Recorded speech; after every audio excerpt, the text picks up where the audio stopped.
Seigneur Jésus, nous voulons te bénir, nous voulons te rendre toute la gloire. Parce que aujourd'hui, tu nous communiques ta pensée. Et tu aides ton peuple, Seigneur, à rentrer, Seigneur, dans la révélation, dans la connaissance de la parole. Afin, Seigneur, que par la connaissance de la parole, le miracle s'installe par quelques prières au nom de Jésus-Christ. Quelqu'un n'a pas dit Amen avec moi? Psaume 23. Nous voulons bénir tous ceux qui sont connectés déjà en direct. Que le Dieu Tout-Puissant, le Dieu d'Israël soit avec vous. Aujourd'hui, nous parlons de l'autel de la nouvelle alliance. Et nous parlons de l'autel de la puissance. Nous parlons de comment est-ce que nous devons nous rapprocher de ce sang précieux afin de nous asseoir là où Dieu a prévu et pour nous. Alléluia. Il y a des gens dans cette vie, vous êtes à des places que Dieu n'a pas préparées pour vous. Vous êtes à des endroits que c'est les hommes qui les ont fixés pour vous. Vous êtes à certains endroits, ce n'est pas le plan de Dieu. C'est juste une manipulation des hommes. Donc imaginez combien de fois il y a des gens qui sont capables, par des manipulations de certaines choses, de t'amener même à vivre pas le plan de Dieu pour toi, mais à t'imposer le plan. Et tu ne sais pas, tu vas accepter ça pour dire que c'est Dieu qui l'a permis. Mais derrière, il y a une grande manipulation. Alléluia. C'est comme des fois, et tu travailles quelque part, et puis tu n'es pas bien traité. On ne te paye pas bien. Ou bien il y a des choses qu'on fait. Mais tu ne sais pas pourquoi même tu es là. Malgré tout, même on te fait des propositions pour aller ailleurs, tu n'as pas envie de partir. Ça veut dire qu'il y a une manipulation qui est faite sur des employés à telle enseigne que ces personnes ne peuvent pas réagir. Est-ce que vous m'écoutez un peu? Donc ne jouons pas avec ça parce que le monde des puissances travaille. Et aujourd'hui, quand Jésus a dit, quand dans les derniers temps, ce qui sera rare, qu'est-ce qui sera rare? C'est l'amour vrai. C'est pourquoi la Bible dit, même si tu parles la langue des anges et que tu as même tout ce qui est don spirituel, si tu n'as pas la charité, tu n'as pas l'amour, tout ceci est en vain. Ça veut dire ce qui va être rare dans ces derniers temps, c'est l'amour. Donc l'homme sera poussé plus vers son intérêt que de l'amour. Donc sachez très bien que dans ce monde, il y a des gens qui sont capables de même manipuler les forces ténébreuses pour acquérir des choses de vous. Si vous n'êtes pas éveillé spirituellement, vous avez l'impression que vous êtes en train de vivre la vie, la réalité de Dieu, alors que c'est une manipulation. Pareil aussi dans le cas de certains hommes. Tu vois un homme d'un certain niveau, d'un certain rang, qui atteint un certain niveau, et il a tout à et se voit ce monsieur-là trembler pour une jeune fille ou bien quelqu'un comme ça, et tu te poses la question, qu'est-ce qui lui arrive? Et il peut détruire sa maison, détruire ses enfants, détruire sa famille, et puis il suit. Et tu te lui demandes, qu'est-ce qu'il y a? Il n'arrive pas à s'expliquer. Tu vas voir quelque part là, que la fille là, elle n'a pas dormi, elle allait faire une manipulation. Et ces choses existent. Quelqu'un n'a pas dit Amen avec moi? Quelqu'un a dit Amen avec moi? Et c'est pourquoi vous allez comprendre que dans le principe de Dieu, un enfant de Dieu doit éclairer. La parole est comme notre lampe. La Bible est là pour nous aider. Quelqu'un n'a pas dit Amen avec moi? Quand tu n'as pas de connaissance, il y a plein de choses qui peuvent t'arriver. Et aujourd'hui, le travail que nous allons faire, c'est de faire en sorte que personne ne s'asseye là où Dieu n'a pas prévu pour toi. Quelqu'un n'a pas dit Amen. Qu'aucune manipulation ne t'impose une volonté qui n'est pas de Dieu. Que personne ne fasse des pratiques pour que tu sois là où Dieu ne veut pas que tu sois. Je suis en train de déclarer qu'après la soirée d'aujourd'hui, si tu es un endroit que Dieu n'a pas prévu pour toi, il y aura déménagement. Et je suis en train de déclarer qu'après le travail de ce soir, là où Dieu a prévu pour toi, la puissance de Dieu va aller t'installer. La vie est une question de place. Quand tu es là où il faut, à l'endroit où il faut, tu as les choses qu'il faut. C'est pourquoi il y a des prières même que tu n'as pas besoin de faire quand tu es là où il faut. C'est la vérité. C'est pourquoi tant que tu n'es pas arrivé là où Dieu veut que tu sois, il y a des choses que tu ne verras pas. Il y a des gens, il suffit seulement que tu te retrouves au bon endroit, tu es à la bonne santé. Que tu te retrouves dans la bonne famille, tu as des bons enfants. Que tu te retrouves dans les bonnes relations, tes affaires prospèrent. Il y a des enfants, mais que tu te retrouves avec la bonne personne, tout marche pour toi. Mais tant que tu n'es pas au bon endroit, ta vie est bizarre. Laissez-moi vous dire, le bon endroit n'est pas le bon endroit de la moralité. Le bon endroit n'est pas le bon endroit selon les lectures des hommes. Le bon endroit n'est pas le bon endroit selon les principes humains. Le bon endroit est l'endroit que Dieu a planifié, qu'il a choisi pour toi. Parce que ça peut paraître bizarre aux yeux des hommes, mais ça peut être la volonté parfaite de Dieu pour toi. Quelqu'un n'a pas dit amen que je pousse. Alléluia. Et ça, tu ne peux pas arriver là si tu ne te laisses pas dans la main de Dieu. Si tu ne te laisses pas conduire par le Saint-Esprit. Si tu ne te laisses pas couler par la puissance de Dieu, tu vas faire des choix des fois, après tu vas regretter. C'est pourquoi beaucoup de chrétiens regrettent leur choix. Ils regrettent leur vie parce qu'ils ne se laissent pas dans la main de Dieu. La Bible dit souvent que les pensées de Dieu ne sont pas nos pensées. C'est ça, non? Qu'est-ce que ça veut dire? Dieu ne voit pas comme tu vois. Dieu ne pense pas comme tu penses. Et Dieu ne travaille pas comme un homme.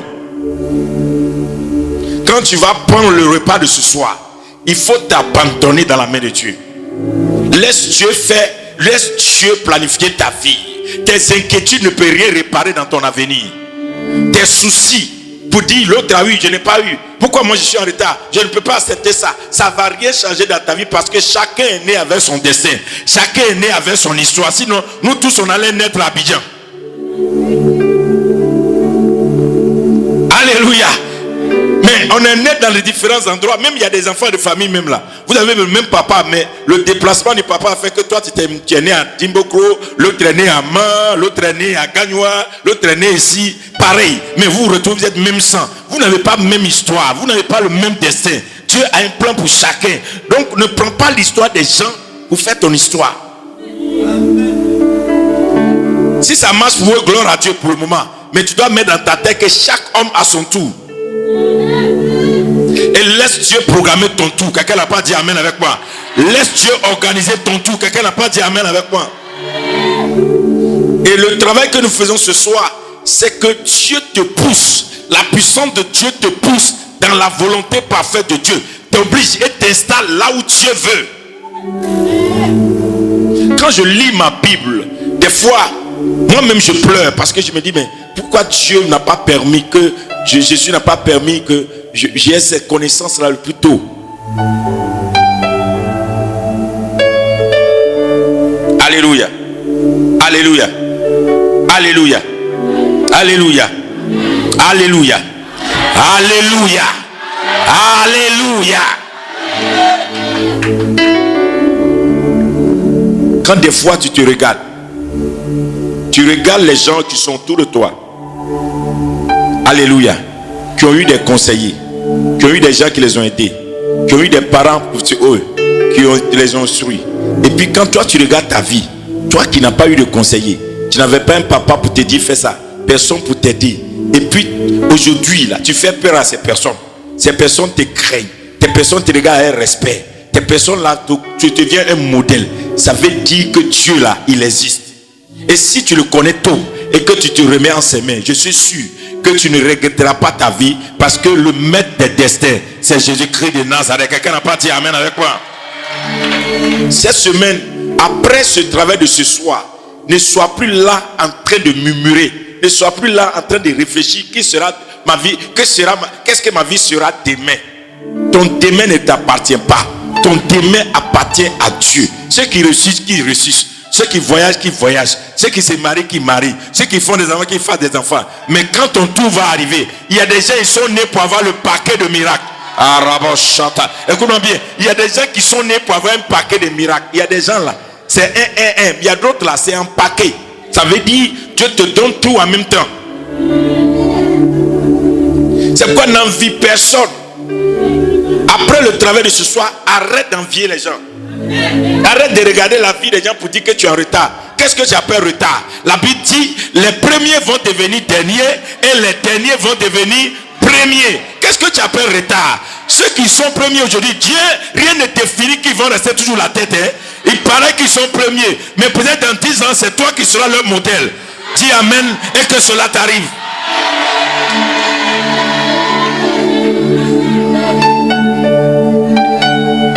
Il faut arrêter de murmurer. Il faut arrêter de te plaindre. Tant que tu te plains, tu vas faire souvent les mauvais choix. Et les mauvais choix, c'est des tortures. Les mauvais choix, c'est les regrets, c'est les pleurs. Tu es dedans déjà. Et puis c'est maintenant on commence à dire Seigneur, aide-moi. Seigneur, aide-moi. Il vaut mieux maintenant dire à Seigneur, choisis pour moi. Impose-moi ta volonté. Impose-moi. Même si ça ne me plaît pas. Même si je n'aime pas. Impose-moi ta volonté. Ne me permets pas de faire le mauvais choix. Ne me laisse pas choisir ce qui va détruire mon demain. Impose-moi ta volonté. Ça doit être ta prière.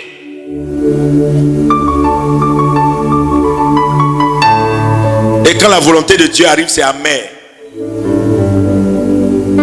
La volonté de Dieu n'est pas une chose facile à boire. Au départ, tu regardes ça, tu dis pourquoi moi? Quand tu regardes comme ça, tu dis mais Dieu, toi aussi. C'est une humiliation, tu veux me donner ou bien quoi? Dieu, tu veux que les gens se moquent de moi? Pourquoi moi qui te sers, moi qui t'adore? Pourquoi est-ce que c'est ça que tu choisis pour moi? Mais aujourd'hui, ça paraît amer. Mais tu sais une chose, quand ça paraît amer, c'est que plus tard, sa mère va transformer en doux. Alléluia. Et Dieu sait ce qu'il fait. C'est pourquoi il faut comprendre que la vie en Dieu, c'est une vie où tu viens t'asseoir à la table du Seigneur. Dis à la table du Seigneur. Et non à la table des hommes. Deuxième point, le travail que je fais aujourd'hui est sur comment est-ce que des hommes peuvent manger avec des démons au lieu de manger avec Dieu. Allons dans la Bible. 1 Corinthiens 10. 1 Corinthiens 10, nous lisons à partir du verset 1. Frères, je ne veux pas que vous ignoriez et que nos pères ont tous été sous la nuée, qu'ils ont tous passé au travers de la mer, qu'ils ont tous été baptisés en Moïse dans la nuée et dans la mer, qu'ils ont tous mangé le même aliment spirituel, qu'ils ont tous bu le même breuvage spirituel, car ils buvaient à un rocher spirituel qui les suivait, et ce rocher était Christ. Mais la plupart d'entre eux ne furent point agréables à Dieu, puisqu'ils périrent dans le désert.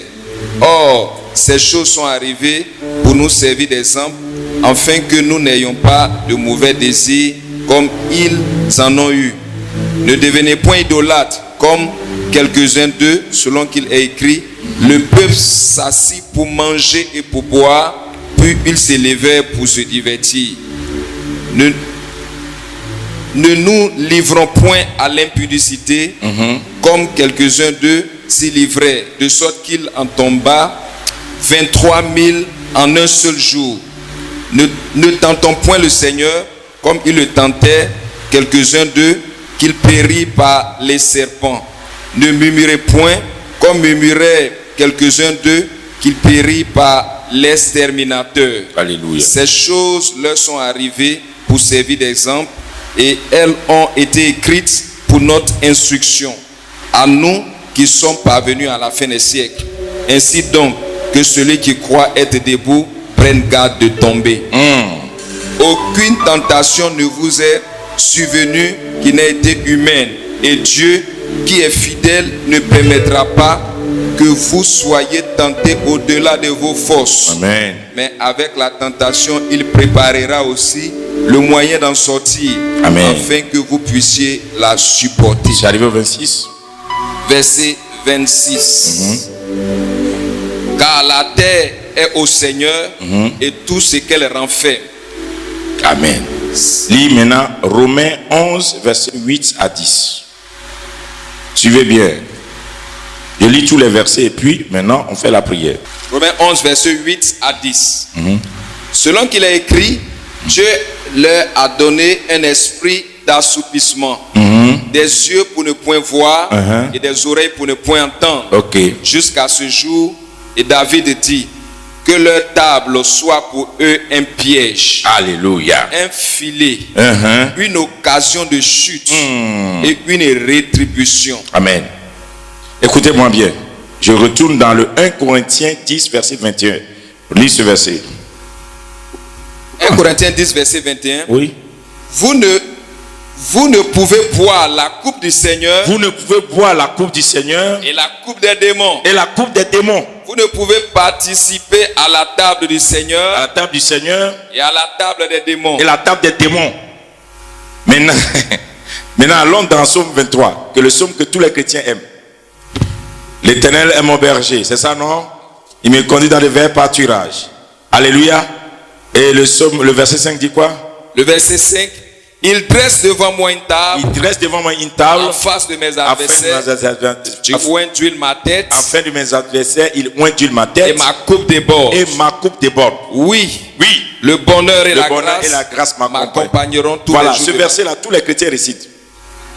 Et on dit là que Dieu lui-même il dresse une table en face de nos opposants, de nos adversaires. Et c'est là qu'il ointule. Donc Dieu ne donne jamais l'huile là où il n'y a pas de table. Il n'y a pas d'onction sans table. Et la table, c'est l'autel en réalité. L'autel est le lieu où la divinité vient manger avec l'humanité. Donc l'autel, c'est le lieu de pouvoir. Donc c'est pourquoi les forces ténébreuses aussi, ils ont leur autel.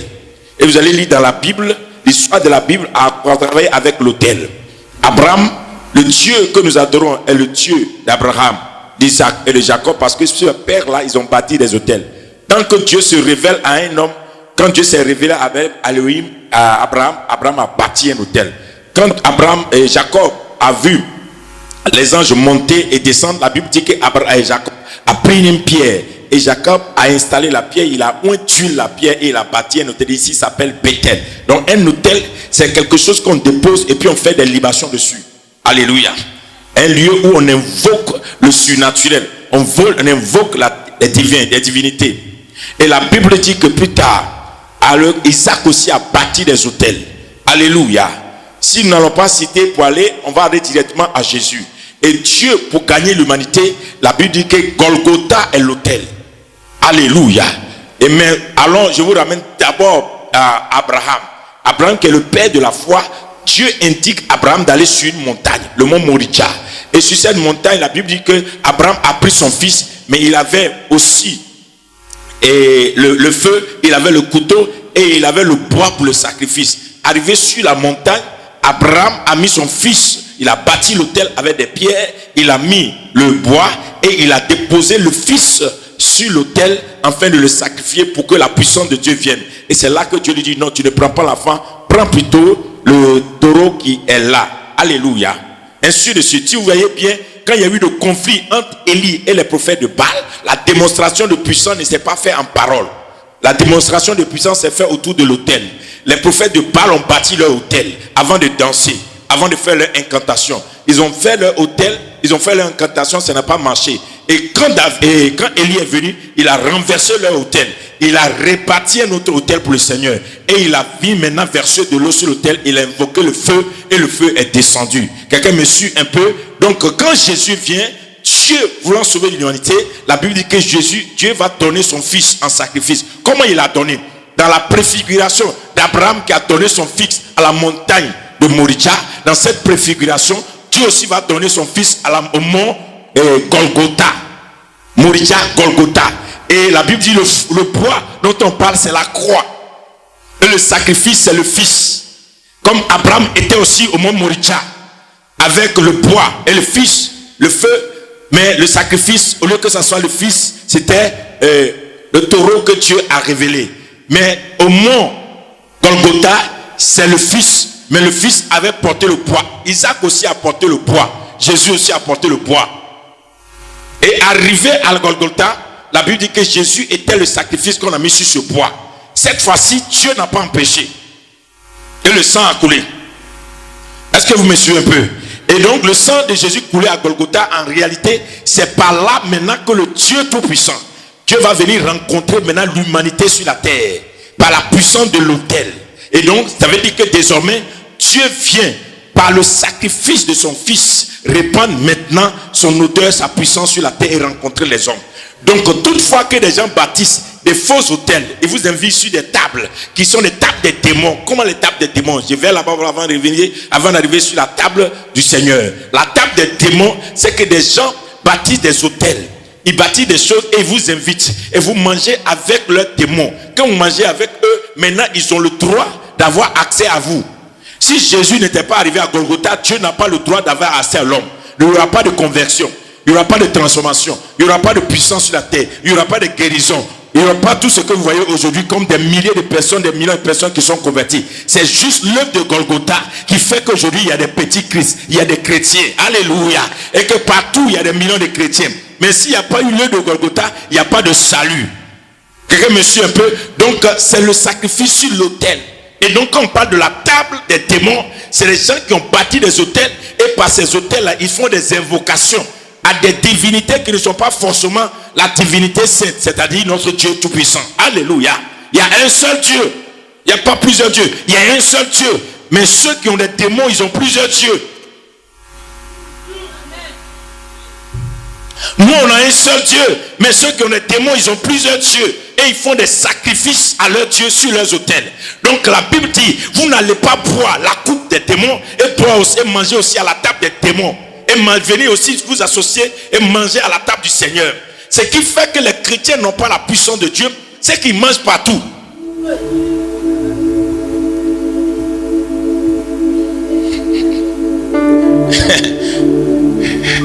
Vous ne pouvez pas avoir la puissance de Dieu parce que vous partez partout, vous vous associez à tout.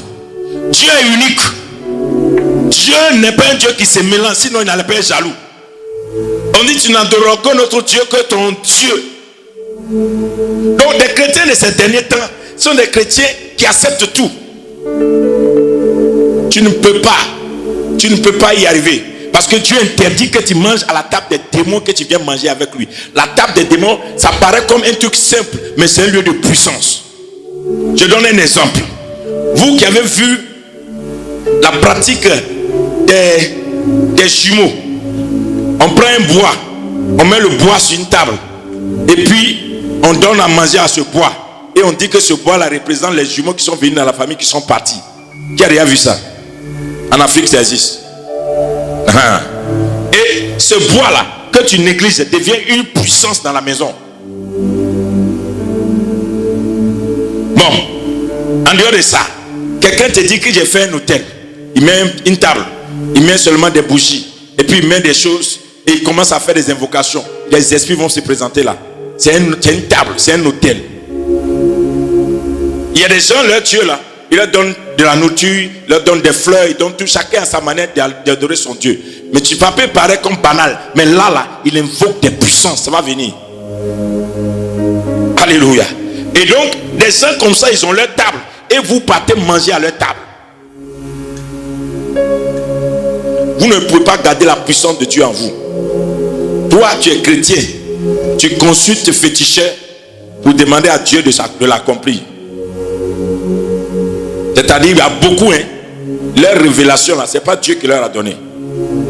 Ils sont allés consulter des devins, des gens qui utilisent, des gens qui ont l'art divinatoire.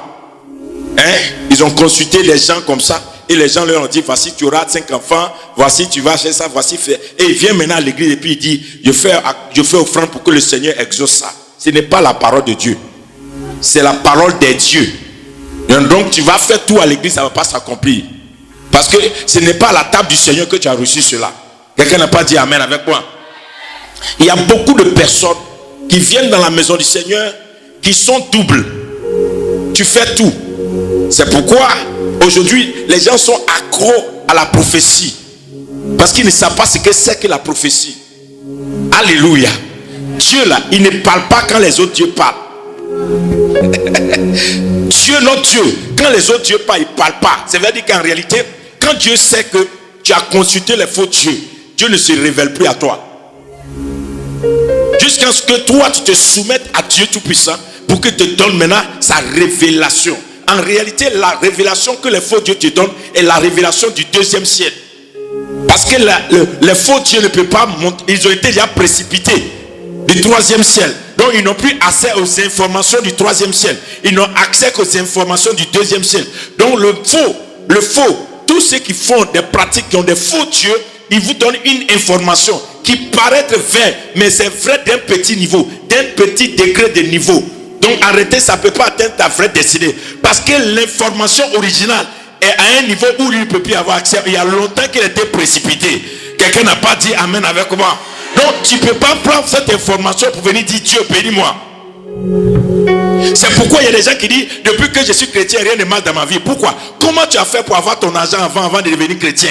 C'est normal que l'argent que tu as eu dans le monde, quand tu viens en Dieu, Dieu t'enlève cet argent pour te donner son argent.